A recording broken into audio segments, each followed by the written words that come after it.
Our top focus on News Point this morning. As Mali scrambles to contain the derogatory remarks row with New Delhi, sources tell WION that Maldives has proposed the visit around January end.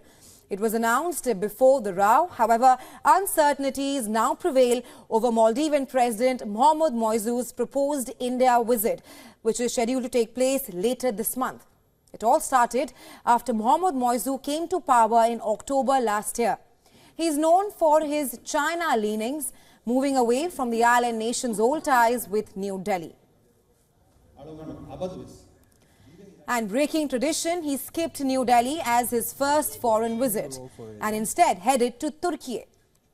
The Maldivian president is currently on a state visit to China. He is expected to meet Xi Jinping.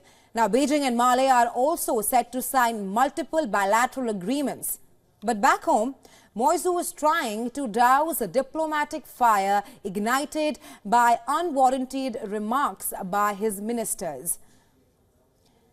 All the three deputy ministers who made the unsavory remarks have been suspended: Malshah Sharif, Mariam Shuana and Abdullah Mehzoom Majid. All worked for the archipelago's Ministry of Youth Empowerment, Information and Arts and were disciplined for their comments on social media. Now, China is now trying to steer clear of the controversy. Beijing says it has never asked Mali to reject New Delhi because of its conflicts with New Delhi, nor does it view cooperation between the Maldives and India as unfriendly or a threat. Now, the remarks of the ministers, it has sparked outrage across India, with many Indian stars and political figures condemning the distasteful remarks. Meanwhile, Maldives MP Mikhail Naseem has requested Parliament to summon Maldives Foreign Minister. And this is to question the minister over the inaction and lack of urgency shown regarding this incident. In an exclusive conversation with WION, the Maldivian minister reiterated his statement. Take a listen. We gave the government, I think, sufficient time to take action and to issue a formal apology, but we did not see that happen. And I think it is now time for the parliament to intervene and question them as to why they have been not taking this issue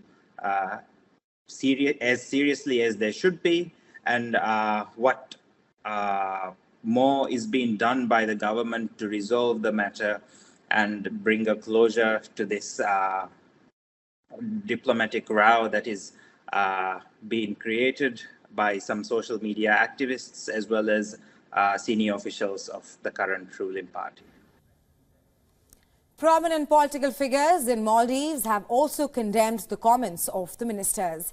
The Maldives National Party referred to the remarks made by the ministers as unacceptable. Similarly, the Maldives Democratic Party released a statement demanding appropriate action against the senior officials in question. And WION spoke with Maldives' former Defence Minister Maria Ahmed Didi and former Vice President Ahmed Adib. Well, both spoke out against the comments. Take a listen. Uncalled for, something that you should not, as ministers, do with the closest neighbor, from with whom we have had time immemorial, relationships that are so close. India has always come to our rescue whenever we needed them.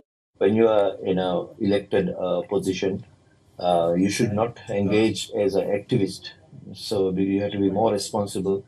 And also these degrading remarks towards the global leader, Prime Minister Modi, and as well as racist comments against Indian citizens, is not acceptable. And for the latest on this, WION's principal diplomatic correspondent, Siddhant Sibal, has sent us this report from New Delhi. Take a look.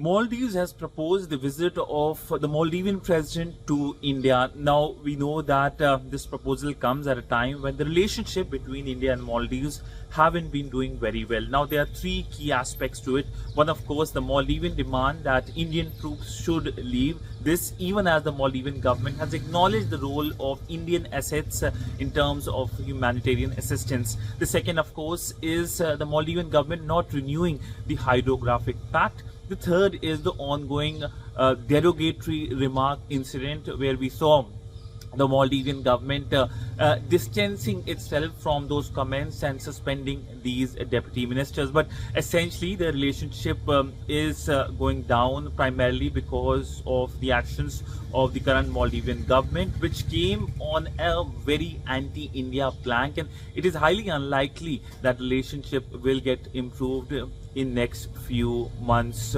So essentially the big focus remains that if the relationship can be brought back to track, but for that it is up to the Maldivian government to take concerted action.